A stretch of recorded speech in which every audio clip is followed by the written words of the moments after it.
The tension is at an all-time high at Hallis Hall, and this scandal is only going to add fuel to the fire. There's talk of a potential quarterback change, and some veteran players have already made their voices heard. Rumors are flying, but several team leaders have stepped up to defend their starting QB, denying any push for a switch. As if things weren't heated enough, Bears fans' worst fears are coming true. The powerhouse safety who's been out for weeks will remain sidelined against the Packers. His presence on the field was crucial, and his absence could cost us big. This is now his 5th week in recovery, and the team is still waiting for his health to improve. To top it all off, the Bears have made a move that could shape the future of their offensive line. They've added an offensive lineman to the practice squad, a young player with huge developmental potential. This signing might seem minor, but those who know his story see a promising talent if he can bounce back from a serious injury. Could this be the piece that strengthens our line for the future? Don't miss this exclusive analysis. Do we really need another distraction at Hallis Hall?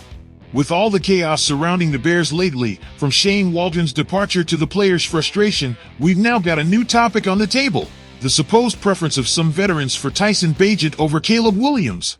Listen, I'm telling you, right now, any spark could ignite the entire locker room, and just when we thought things couldn't get worse, here we are again, dealing with rumors and speculation. Let's be clear. Could some players be frustrated with Caleb Williams?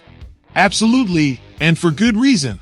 The offense has been a disaster, scoring just 12 points over recent weeks. 12 points in weeks, people. But is that reason enough to demand a quarterback change? Do we really think that's going to solve the problems? I'm telling you, no. It's not just about who's throwing the ball, but about how decisions are being made from the top. Have we forgotten how last year rumors swirled about Tyson Bagent being a better option than Justin Fields? Come on! Seems to me like someone's trying to stir the pot from the inside. Who? I don't know, but we've seen this movie before. Here's the thing, folks. Today, Kevin Powell of WGN reported that Cole Kmet, although not in front of the press, flat out denied that there are veterans asking for Bagent to start. And DJ Moore, who did make a statement, didn't back up those rumors either. Instead, he clearly supported Caleb Williams.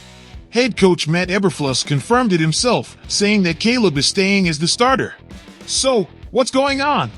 Where are these voices that seem to want to divide the team coming from? I ask you, does this actually help the team? Because, in my opinion, all it does is distract from what really matters: winning games. Look, I'm not here to say Caleb Williams is perfect or that the offense is being run smoothly. Of course, there are mistakes. But it's also obvious that Williams has the support of the team leaders, and that says something. Is it enough to turn the season around? That remains to be seen, but we're not going to fix an offense on the brink of collapse by swapping in a backup quarterback.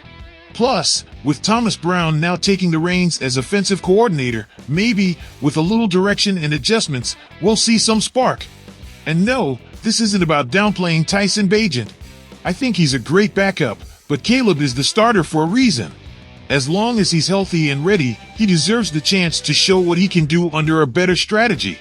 I'm telling you, it's time to see how these Bears respond under Brown's leadership and with the support of the veterans and their quarterback.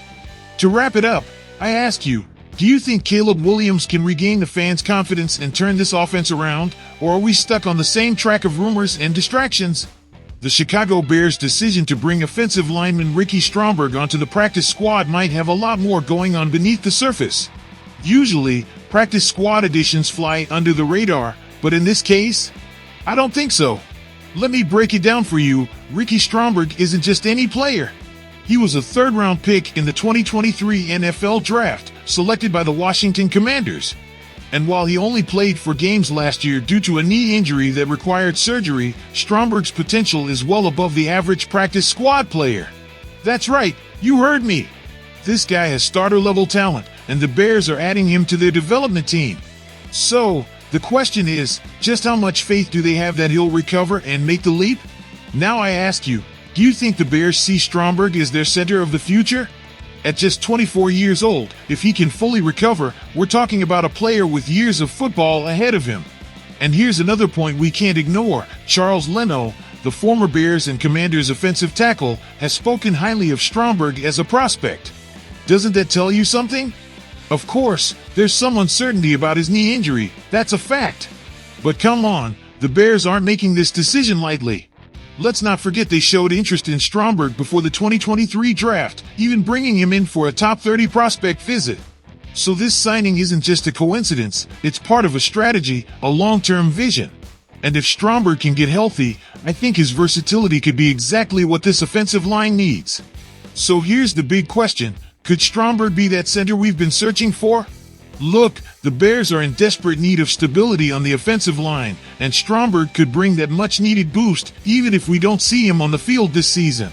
But if they develop him right, his presence could be a huge piece of the puzzle at center for seasons to come. Now, I ask you all, do you think the Bears are on the right path by betting on a developmental player like Stromberg, or should they be looking for a more established talent to secure the offensive line? Jaquan Brisker out against the Packers. Now, let me ask you, how long are we going to keep going like this? It's been 5 weeks without him, 5 games where our team has had to face off without one of its most impactful defenders. And when I talk about impact, I'm not exaggerating. Brisker has been our hammer, our gladiator on the field, but that ferocity is starting to take its toll. Now, is it worth it? Let me tell you this, Brisker hasn't been the same since that hit in Week 5 against Carolina. It's concerning, absolutely. 3 concussions in just 3 seasons. 3! What does that tell us about his playing style? That it's one of the most aggressive, and yes, we love him for it, but at what cost? Matt Eberflus has told us they're evaluating him week by week, but have you thought about what this means in the long term? Brisker has been out for 40 days. 40 days! The average recovery time for a concussion is only 9 days. This is no longer just a worry for us as fans, it's a concern for him as a person, as a young player just starting his career. Could it be that Brisker is risking his future beyond the football field? I believe this situation requires some serious reflection from the whole team, from the coaches to the management, about whether it's worth putting him out there like this. And it's not just him. The injury list keeps growing, like some kind of epidemic at Hallis Hall. We've got Tarvarius Moore in concussion protocol, and other key players like Tevin Jenkins and Montez Sweat dealing with physical issues. The offensive line, which is supposed to protect our offense, is looking weaker by the week. What hope do we have against the Packers this Sunday? Now, I ask you, how do you expect this team to compete if our key players can't stay on the field? The problems are clear, and here's my criticism. Isn't it time for the team to evaluate the kind of football we're playing? Because if Brisker, our enforcer, can't play, if every week we're losing players to injuries, I wonder if our current strategy is doomed to fail. These kinds of problems go beyond training. This is a matter of how we're protecting our players and what adjustments we're willing to make to ensure they can play a full season. I'll tell you this, Bears fans, we can't keep going like this. So, I want to hear from you. Do you think the team should change its approach to better protect players like Brisker? Bears fans, Caleb Williams has been the talk of the town, and expectations are through the roof.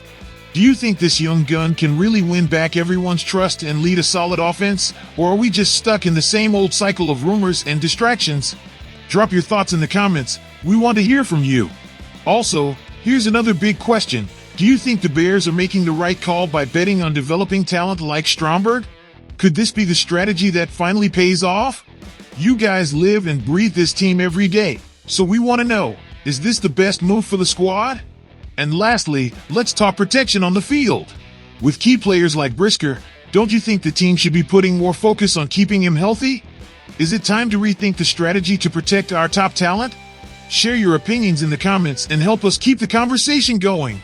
This community is like family, and we want you to be a part of it. Subscribe to the channel so we can keep growing together and sharing this passion that unites us. Hit the notifications so you don't miss a single detail on the Bears. Let's go, Bears!